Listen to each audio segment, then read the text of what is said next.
سید الانبیاء جناب محمد الرسول اللہ صلی اللہ علیہ وسلم کی ذات گرامی پر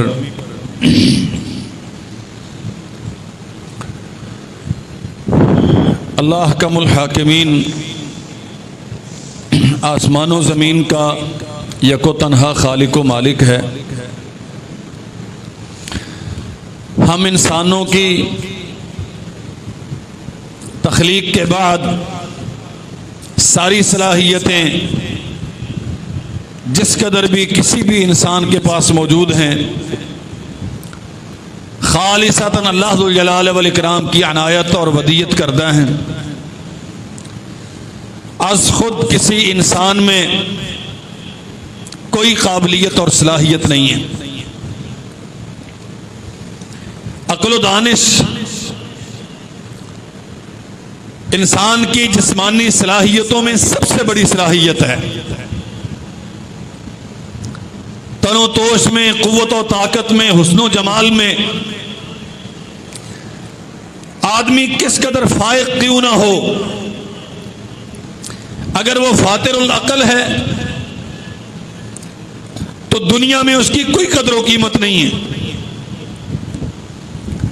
اور سچ یہ ہے کہ ایک مجذوب اور بے وقوف آدمی کی اللہ کے ہاں بھی کوئی قدر نہیں ہے۔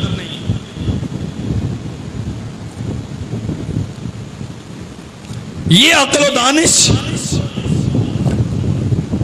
اس کا سب سے بڑا استعمال اللہ ذو الجلال والاکرام کی وحدانیت کو سمجھنے کے لیے ہونا چاہیے۔ اور سچ یہ ہے کہ اللہ نے عقل دی ہی اس لیے ہے اس کی وحدانیت کو سمجھا جائے، اس کی توحید کو پہچانا جائے، اللہ ذو الجلال والاکرام کی معرفت حاصل کی جائے، اور جتنے بھی باطل معبود ہیں سب کا انکار کر کے رب ذو الجلال والاکرام کے ساتھ اخلاص کا رشتہ استوار کیا جائے۔ یہ بات یاد رکھنا چاہیے۔ قرآن مجید نے ایسے لوگوں کو جاہل قرار دیا ہے جو اللہ کے ساتھ غیر کو شریک کرتے ہیں۔ قُلْ فَغَيْرَ اللَّهِ تَأْمُرُونِّي أَعْبُدُ أَيُّهَا الْجَاهِلُونَ۔ ڈگریاں کتنی ہیں اس کے پاس، دنیا اس کی عقل و دانش کی کتنی معترف ہے، کاروباری دنیا میں وہ کتنا زیادہ کامیاب ہے، سیاست کے میدان میں اس کے کتنے زیادہ جھنڈے گڑے ہوئے ہیں، وہ کس قدر دنیا کی نظروں میں فوز و کامران ہے، کوئی اوقات نہیں اس بات کی۔ قُلْ فَغَيْرَ اللَّهِ تَأْمُرُونِّي أَعْبُدُ أَيُّهَا الْجَاهِلُونَ۔ جاہلو، تم یہ چاہتے ہو کہ میں اللہ ذو الجلال والاکرام کے غیر کی عبادت کروں؟ گویا جو شرک کا مدعی ہے، جو اللہ کے ساتھ کسی کو شریک بناتا ہے، قرآن کریم انہیں جاہل قرار دیتا ہے۔ علم کیا ہے؟ فہم و فراست کیا ہے؟ حق کا معیار کیا ہے؟ وَلَقَدْ أُوحِيَ إِلَيْكَ وَإِلَى الَّذِينَ مِن قَبْلِكَ لَئِنْ أَشْرَكْتَ لَيَحْبَطَنَّ عَمَلُكَ۔ میں سارا دن مزدوری کرتا ہوں کہ شام کو مجھے اجرت ملے گی، میں دن بھر نماز پڑھتا ہوں، سجدے کرتا ہوں، رکوع میں جھکتا ہوں، قرآن مجید کی تلاوت کرتا ہوں، ہفتے کے بعد جمعے کے لیے حاضر ہوتا ہوں، اللہ جو توفیق دیتا ہے نوافل سنن کا اہتمام کرتا ہوں، اپنے بھائیوں کو چلتے پھرتے سلام کہتا ہوں، گھر میں داخل ہوتا ہوں، دعا پڑھتا ہوں، نکلتا ہوں، دعا پڑھتا ہوں، بازار میں جاتا ہوں، اللہ ذو الجلال والاکرام کی توحید کا اعلان کرتے ہوئے اس کی حمد و ثنا بیان کرتا ہوں۔ میرا ایک ایک عمل اس لیے ہے تاکہ اللہ مجھے اس کی مزدوری دے۔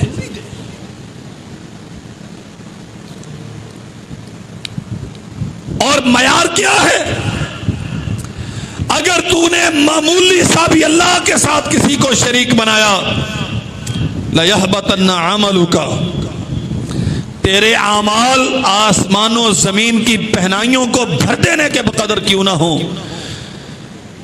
اعمال کا حجم پہاڑوں کے برابر کیوں نہ ہو، لَيَحْبَطَنَّ عَمَلُكَ وَلَتَكُونَنَّ مِنَ الْخَاسِرِينَ، ہم سب کو اڑا کے رکھ دیں گے، ایک رائی برابر مشرک آدمی کی کسی عبادت کا، کسی عمل کا اللہ کے ہاں کوئی وزن اور قدر و قیمت نہیں ہے۔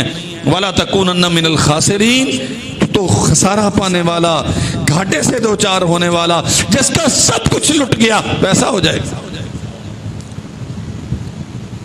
بَلِ اللَّهَ فَاعْبُدْ وَكُن مِّنَ الشَّاكِرِينَ، بلکہ صرف اللہ ہے جس کی عبادت کرنی ہے۔ وَكُن مِّنَ الشَّاكِرِينَ، شکر کرنے والا بن، اس عقیدے پر قناعت کرنے والا بن، خالص اللہ ذوالجلال والاکرام کی بندگی پر اسے کسی اور شریک کی ضرورت نہیں ہے، اور تیری جبین نیاز غیر کے سامنے جھکے، تیرا دست سوال غیر کے سامنے پھیلے، یہ اللہ ذوالجلال والاکرام کو گوارا نہیں۔ وما قدر اللہ حق قدرہ والارض جمیعا قبضتہ یوم القیامہ، کیوں غیر کے پاس جاتے ہو؟ کیا اللہ تمہاری سنتا نہیں؟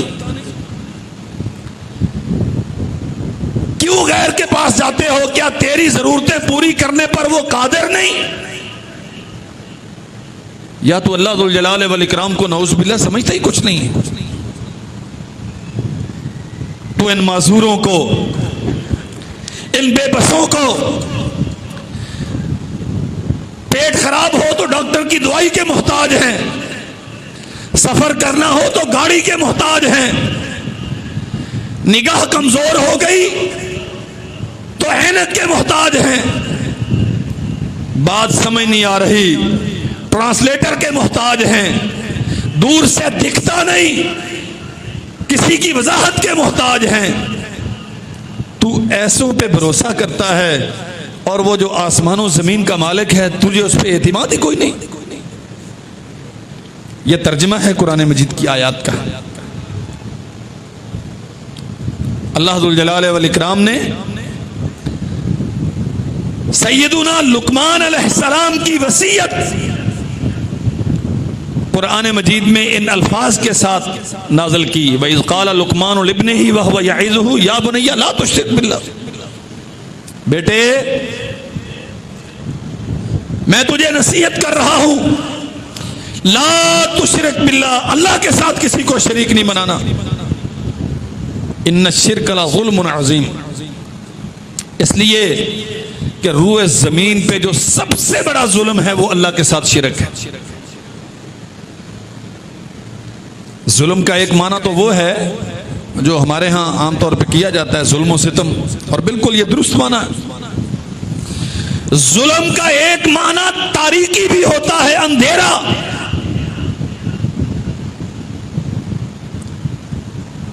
ظلم کا ایک معنی حق تلفی اور زیادتی، اور ظلم کا دوسرا معنی اندھیرا اور تاریکی۔ یہ آیت مبارکہ دونوں معنوں پہ عین صادق آتی ہے۔ اس سے بڑی زیادتی اور کوئی نہیں کہ جو حق صرف اللہ ذوالجلال والاکرام کا ہے وہ آپ غیر کو دینا شروع کر دیں۔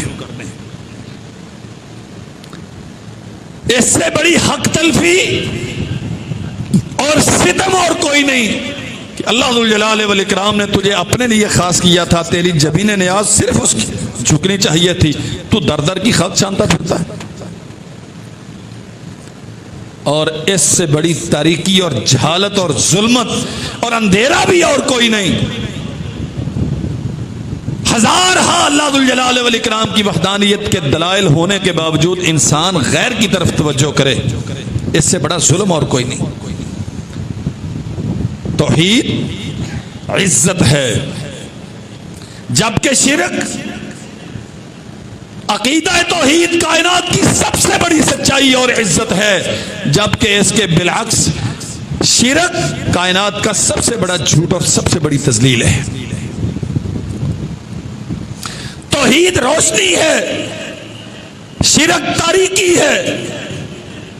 اللہ اکبر۔ یہ جو قرآن مجید میں آپ پڑھتے ہیں نا، قل حسبی اللہ لا الہ الا هو علیہ توکلت، آپ کہہ دیجئے مجھے اللہ کافی ہے، وہی معبود برحق ہے، اسی پر میرا توکل اور بھروسہ ہے، اور وہ تو عرش عظیم کا رب ہے۔ یہ آیت سمجھ تب آتی ہے جب ہم شرک سے کنارہ کش ہو، غیر اللہ کا انکار کریں۔ اللہ کافی ہے ہر حال میں، اسباب فراہم وہ کرتا ہے، کھانا وہ دیتا ہے، ہواؤں فضاؤں کو تیرے لیے مسخر وہ کرتا ہے، تیری زندگی موت اس کے اختیار میں ہے، تیرے لیے اولاد کے اسباب وہ پیدا کرتا ہے، تیرے لیے جتنی بھی دنیا کی نعمتیں ہیں ان سب کا خالق اور مہیا کرنے والا وہ ہے۔ قل حسبی اللہ، میرے لیے اللہ کافی ہے، لا الہ الا هو علیہ توکلت، میرا چونکہ دل بھی اس کے ساتھ مخلص ہے، میری پیشانی بھی صرف اس کے سامنے جھکتی ہے، اس لیے میں اس پہ بھروسہ کرتا ہوں۔ اور جو اللہ ذوالجلال والاکرام پہ بھروسہ کرتے ہیں اللہ پھر انہیں کبھی رسوا نہیں کرتا۔ میں صرف چھوٹی سی ایک مثال عرض کرتا ہوں بات سمجھانے کو۔ سیدہ ہاجرہ ام اسماعیل علیہ السلام، جناب اسماعیل علیہ السلام بچپن میں شیرخوار، ابراہیم علیہ السلام تو چھوڑ کے چلے گئے، کیوں جا رہے ہو؟ بہت سارے سوالوں کے بعد آج خود یہ کہا اللہ کا حکم ہے۔ فرمایا ہاں اللہ کا حکم۔ فرمایا جاؤ پھر اللہ کے سپرد، جس کے حکم پہ چھوڑ کے جا رہے ہو مجھے اس پہ پورا بھروسہ ہے، جاؤ۔ ایک نادیدہ آواز آئی، کس کے بھروسے پہ یہاں بیٹھے ہو؟ جواب دیا اللہ کے بھروسے پہ۔ آگے سے جواب آیا اذن لا یضیعنا، جس کے بھروسے پہ بیٹھی ہو پھر وہ اپنے آپ پہ بھروسہ کرنے والوں کو کبھی ضائع نہیں کرتا۔ اور اللہ کی قسم اگر کبھی ہم اس واقعے کو سمجھیں، رد شرک پر اور اللہ کی توحید پر اتنے عقلی دلائل ہیں جس کی حد کوئی نہیں۔ اللہ حکم الحاکمین نے سیدہ ہاجرہ علیہ السلام کا ایک ایک عمل جو ممتا سے مجبور ہو کے بیٹے کو پانی فراہم کرنے کے لیے انہوں نے اٹھایا، امت مسلمہ کے لیے اسے حج اور عمرے کا سلیقہ قرار دے دیا۔ کبھی دنیا میں ایسا دیکھا ہے؟ ماں بھاگتی ہے اپنے بیٹے کے پانی کی تلاش کے لیے اور اللہ حکم الحاکمین اسے حج اور عمرے کا شعار بنا دے۔ ان الصفا والمروہ من شعائر اللہ، اللہ کی حکمتیں تو اللہ جانتا ہے، لیکن ایک بات جو اس طالب علم کو سمجھ آتی ہے، اللہ ذوالجلال والاکرام نے دنیا کو بتایا، لوگو وہ جو اللہ پر بھروسہ کر کے اپنے آپ کو بے آب و گیا وادی میں رب کے بھروسے پر چھوڑ دیتے ہیں اور انہیں یقین ہوتا ہے کہ اللہ ذوالجلال والاکرام ہمیں ضائع نہیں کرے گا، اللہ تو ان کے قدموں کے نیچے آنے والے پتھروں کو بھی اسلام کا شعار بنا دیتے ہیں۔ ایڑیوں کے نیچے سے پانی نکلا، کبھی تاریخ انسانی میں یہ منظر دیکھا؟ اور صرف یہ نہیں کہ نکلا، اللہ ذوالجلال والاکرام نے اسے بھوکے کے لیے کھانا بنا دیا، پیاسے کے لیے پانی بنا دیا اور بیمار کے لیے اسے آب شفا بنا دیا۔ علیہ توکلت، لیکن یہ فلسفہ سمجھ اسے آئے گا جو پہلے باطل کا انکار کرے گا۔ تم کیا سمجھتے ہو؟ توحید روشنی ہے، شرک ظلمت اور تاریکی ہے۔ توحید عزت ہے، شرک ذلت ہے۔ توحید بلندی ہے، شرک پستی ہے۔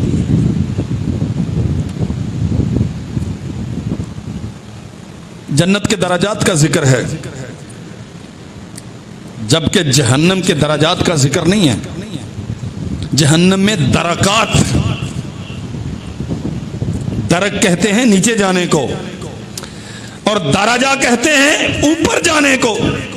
اہل علم نے اس پہ بڑی سیر حاصل بحث کی ہے کہ اللہ ذو الجلال والاکرام نے اہل ایمان کے لیے جو جنت بنائی ہے وہ اوپر ہے، اور بے ایمانوں کے لیے جو جہنم بنائی ہے وہ نیچے ہے. درجہ بدرجہ اہل ایمان اوپر کی طرف جائیں گے، اور بقدر جرم اور گناہ جو جہنمی ہوں گے وہ نیچے کی طرف جائیں گے. بڑا سیدھا سا معنی ہے. جو توحید والا ہے اس کا ہر قدم اسے بلندی کی طرف لے کے جاتا ہے، اور جو مشرک ہے اس کا ہر قدم اسے پستی کی طرف لے کے جاتا ہے. اللہ کا الحاکمین نے قرآن مجید میں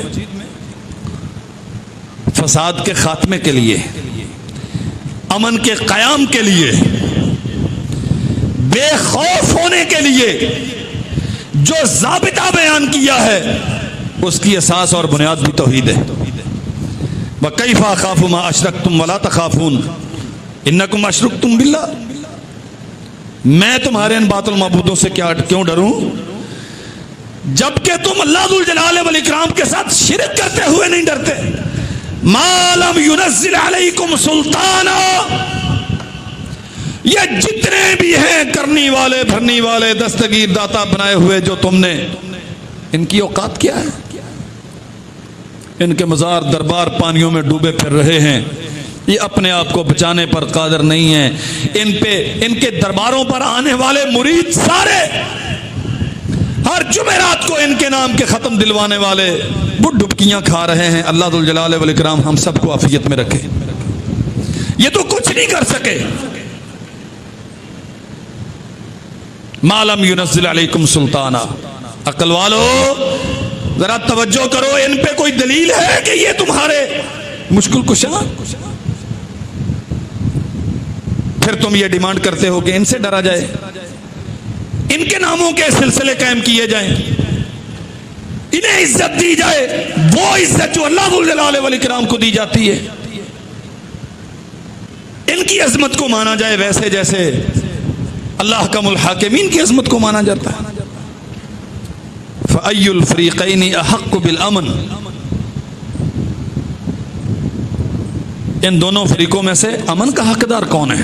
ان کنتم تعلمون. اگر تمہیں علم ہے تو بتاؤ. ایک مشرک ہے اور دوسرا موحد ہے. ایک خالصتاً اللہ ذو الجلال والاکرام کی عبادت کرنے والا، دوسرا اللہ کی عبادت میں غیر کو شریک کرنے والا. فَأَيُّ الْفَرِيقَيْنِ أَحَقُّ بِالْأَمْنِ. دنیا میں امن قائم کرنا چاہتے ہو، سکون چاہتے ہو، جنگ و جدال سے دامن بچانا چاہتے ہو، فرقہ واریت سے، مذہبی انتشار سے، سیاسی اختلافات سے، خاندان قبیلہ صوبائی لسانی عصبیتوں سے اپنے ملک کو، اس زمین کو، اس خطے کو بچانا چاہتے ہو، قسم رب ذو الجلال والاکرام کی جاؤ. یہ آیات ہیں سورہ انعام کی، پڑھ لو ان کی تفسیر جا کے. فَأَيُّ الْفَرِيقَيْنِ أَحَقُّ بِالْأَمْنِ إِن كُنتُمْ تَعْلَمُونَ. او علم حاصل کرو، دنیا میں امن کا حقدار وہ ہے جو اللہ کی توحید کے ساتھ وابستہ ہے. فرقوں کی لڑائیاں بھی ختم ہو جائیں گی، سیاست کی لڑائیاں بھی ختم ہو جائیں گی، صوبائی لسانی عصبیتیں اور اختلافات بھی مٹ جائیں گے، ملکوں کے ملک ایک دوسرے کے دوست بن جائیں گے. ایک بات، صرف ایک بات، اللہ کی توحید کا علم تھام لو. ابھی 2-3 دن پہلے ایک ایگریمنٹ ہوا ہے. اللہ ذو الجلال والاکرام ہماری نیتیں خالص کر دے اور ہمارے ان اقدامات کو مملکت اسلام کے لیے اور اسلام کے لیے اللہ نفع بخش بنائے. سوچ سمجھ کے آمین کیا کرو، اے میں کہتے آمین کہتا کوئی کام ہو ہی گیا. اللہ اکبر. بنیاد کیا ہے؟ بات یاد، میں سیاستدانوں کو اللہ تعالیٰ ان کی نیتیں جانتا ہے، جنہوں نے اچھا کام کیا ہے ہم انہیں اپریشیٹ کرتے ہیں، اللہ انہیں عظمتوں سے نوازے. سوال یہ ہے، پاکستان سعودی عرب کا دفاعی ایگریمنٹ کس بنیاد پہ ہوا ہے؟ اسلام کی بنیاد پہ ہوا نا. اور اسلام توحید کے علاوہ کیا ہے؟ یہ دو ملک ہیں، کہتے ہیں اگر ان پہ حملہ ہوا یہ سمجھیں گے ہم پہ ہوا، اگر ان پہ ہوا وہ سمجھیں گے ہم پہ ہوا۔ اس کا معنی کیا ہے؟ دنیا کو پیغام دیا ہے، اس کا مسلک کیا ہے، اس کی نماز کا طریقہ کیا ہے، اس کے بڑوں کی عظمت کے معیارات کیا ہیں، ہمیں اس سے کوئی غرض نہیں۔ ہماری بنیاد لا الہ الا اللہ محمد رسول اللہ ہے، ہم اس پہ ایک ہیں، نام دو ہیں، وہ مملکت السعودیہ العربیہ، وہ مملکت العربیہ للسعودیہ، یہ نام ہے، یہ اسلامی جمہوریہ پاکستان ہے، لیکن دونوں کی بنیاد لا الہ الا اللہ ہے۔ دو باؤنڈری ہونے کے باوجود ہم ایک ہیں۔ فَأَيُّ الْفَرِيقَيْنِ أَحَقُّ بِالْأَمْنِ، دنیا میں امن قائم کرنا چاہتے ہو تو آؤ اس بات پہ اتفاق کر لو۔ اور محمد الرسول اللہ صلی اللہ علیہ وسلم نے اہل کتاب کو دعوت دی تھی۔ قرآن کہتا ہے قُلْ تَعَالَوْا، انہیں کہہ دیجئے آؤ اللہ نعبد الا اللہ ولا نشرک بہ شیئا، آؤ ہم ایک بات پہ ایگریمنٹ کر لیں، اللہ ذوالجلال والاکرام کی عبادت کریں گے اور اس کے ساتھ کسی کو شریک نہیں کریں گے، فساد مٹ جائیں گے، دنیا پہ امن قائم ہو جائے گا۔ واللہ میں پوری ذمہ داری کے ساتھ اور بصیرت کے ساتھ کہتا ہوں، یہ جتنے جھگڑے ہیں سیاست کے ہیں، مذہب کے ہیں، مسلکوں کے ہیں، یہ اس مسئلے میں کمزوری اور اسے ثانوی حیثیت دینے کی وجہ سے ہے۔ سب سے بڑا مرکز اتفاق کا اللہ ذوالجلال والاکرام کی وحدانیت ہے۔ فَأَيُّ الْفَرِيقَيْنِ أَحَقُّ بِالْأَمْنِ إِن كُنتُمْ تَعْلَمُونَ، کوئی علم ہے، بصیرت ہے، کوئی عقل و دانش ہے، یہ ڈگریاں جو اٹھائے پھرتے ہو ان کے نتیجے میں اگر کچھ حاصل کیا تو آؤ دنیا میں امن قائم کریں۔ اور اس کا روڈ میپ کیا ہے؟ اللہ کی توحید، جو توحید والا ہے وہ ہمارا اپنا ہے، اس کے خلاف ہتھیار نہیں اٹھے گا، اس کے خلاف کفر کے فتوے نہیں لگیں گے، اسے ملت سے خارج نہیں کیا جائے گا، اس کے خلاف بغیر شرعی دلیل کے کوئی اقدام نہیں کیا جائے گا، اس کی جان، اس کا مال، اس کی عزت، اس کا خون دوسرے کلمہ پڑھنے والے پر حرام ہے، اور اسلامی حکومت اس کے تحفظ کی ذمہ دار ہے۔ اور جو غیر مسلم ہے وَبَدَا بَيْنَنَا وَبَيْنَكُمُ الْعَدَاوَةُ وَالْبَغْضَاءُ أَبَدًا حَتَّى تُؤْمِنُوا بِاللَّهِ وَحْدَهُ۔ برسوں پہلے اللہ ذوالجلال والاکرام نے اپنے پاک نبی پہ یہ حکم نازل کیا۔ آج باتیں کرتے پھرتے ہو یہودیوں سے بائیکاٹ کرنا پڑے گا، انہوں نے قطر پہ حملہ کیا، یہ کرنا پڑے گا، وہ نہیں، عام اعلان بغاوت کر دو حتی تؤمنوا باللہ۔ جب تک اللہ کی وحدانیت کو تسلیم نہیں کرتے ہمارے تمہارے ساتھ ہمارا تمہارے ساتھ کوئی تعلق نہیں ہے۔ بیننا و بینکم العداوۃ والبغضاء، دشمنی ہے، عداوت ہے، جنگ ہے، مار کارائیاں ہوں گی، وہ تو اسٹریٹجی ہے، جیسے جیسے ممکن ہوگا کریں گے، لیکن ہمارا تمہارے ساتھ کوئی ایگریمنٹ، کوئی کمٹمنٹ، کوئی صلح کا معاہدہ کچھ نہیں۔ بنیاد کیا؟ حتی تؤمنوا باللہ، اللہ ذوالجلال والاکرام کی وحدانیت، ایک اللہ پر ایمان، غیر کا انکار، یہی معیار ہے قوموں میں پنپنے کے لیے، یہی معیار ہے دنیا میں امن کے قیام کے لیے، اور واللہ ہے یہی معیار ہے آپس میں ایک دوسرے کے ساتھ ایگریمنٹس کے لیے۔ فَأَيُّ الْفَرِيقَيْنِ أَحَقُّ بِالْأَمْنِ، جو صرف اللہ سے ڈرتا ہے، غیر سے نہیں ڈرتا، وہی حق رکھتا ہے کہ دنیا میں بے خوفی اور امن کی زندگی جیے۔ اسلحہ نہیں، وسائل کے انبار نہیں، پہرے دینے والی فوجیں نہیں، لیکن جو بے خوفی کی زندگی نبی رحمت صلی اللہ علیہ وسلم نے اور صحابہ کرام نے بسر کی۔ صحیح البخاری میں ایک واقعہ ہے، اللہ کے نبی درخت کے نیچے آرام فرما، تلوار لٹک رہی ہے، ایک دشمن آیا، آپ کی تلوار اتاری، معروف بات ہے، آپ سے پوچھتا ہے میں یعصمک منی، اب تلوار میرے ہاتھ میں ہے، اسلحہ میرے ہاتھ میں ہے، آپ خالی ہاتھ ہیں، بتائیے نا آپ کو مجھ سے بچائے گا کون؟ اللہ اکبر۔ اسلحہ رسول اللہ صلی اللہ علیہ وسلم کے ہاتھ میں نہیں ہے، وسائل اور قوت اس وقت محمد کریم صلی اللہ علیہ وسلم کے ہاتھ میں نہیں ہے. اور وہ چیلنج کر رہا ہے کون بچائے گا. یہ ہے توکل, یہ ہے غیر اللہ سے بالکل دستکش ہو کے ایک اللہ ذو الجلال والاکرام پہ بھروسہ کرنا. فرمایا اللہ یعصمنی, میرا بچانے والا تو اللہ ہے. اور مومن کا عقیدہ ہے یہ دشمن کچھ نہیں بگاڑ سکتا اگر اللہ نہ چاہے, اور کوئی آپ کو کچھ فائدہ نہیں دے سکتا اگر اللہ ذو الجلال والاکرام فائدہ نہ دینا چاہے. اللہ یعصمنی منک, تیری تلوار سے تیرے ظلم سے میرا رب مجھے بچائے گا. پھر بچایا کہ نہیں بچایا؟ بات سمجھو, کوئی خوف نہیں, کچھ نہیں ہے حدیث میں کہ کوئی داؤ لگانے کی کوشش کی ہو میں تلوار چھین لوں, بھاگنے کا راستہ تلاش کیا ہو کہ میں یہاں سے فرار اختیار کر لوں. او بھائی میں اور آپ اسباب کے فراہمی کے پابند ہیں, لیکن جہاں سارے اسباب وسائل دم توڑ جاتے ہیں وہاں اللہ ذو الجلال والاکرام کی قدرت مؤثر ہوتی ہے. پھر اللہ ذو الجلال والاکرام نے نہ صرف یہ کہ بچایا, دنیا کو بتایا آپ ایک تنہا فرد ہیں اللہ کی توحید کے علمبردار, یا آپ پورا ملک ہیں رب کی توحید کے لیے. تمہیں بچانا بالآخر اللہ ہی نے ہے. توحید کے ساتھ وابستگی اختیار کرو, اللہ ذو الجلال والاکرام تمہیں امن عطا کرے گا. اور میں اللہ کی قسم, میں طالب علم ہوں, پڑھتا رہتا ہوں, میں اکثر سوچتا ہوں ہم احادیث کی کتابوں میں, کتاب الطب صحاح میں بھی ہے, دیگر کتب احادیث میں بھی ہے, اللہ کے نبی کے زمانے میں بھی تو لوگ بیمار ہوتے تھے, دوائیاں بھی استعمال ہوتی تھی. پیٹ کی بیماری ہے, مرگی ہے, بنائی کا مسئلہ ہے, بخار ہے, بہت سارے مسائل حدیث میں مذکور ہیں. مجھے آج تک یہ جو آج کل ٹینشن, سٹریس, ڈپریشن, یہ بیماری کبھی نہیں ملی رسول اللہ صلی اللہ علیہ وسلم کے دور میں.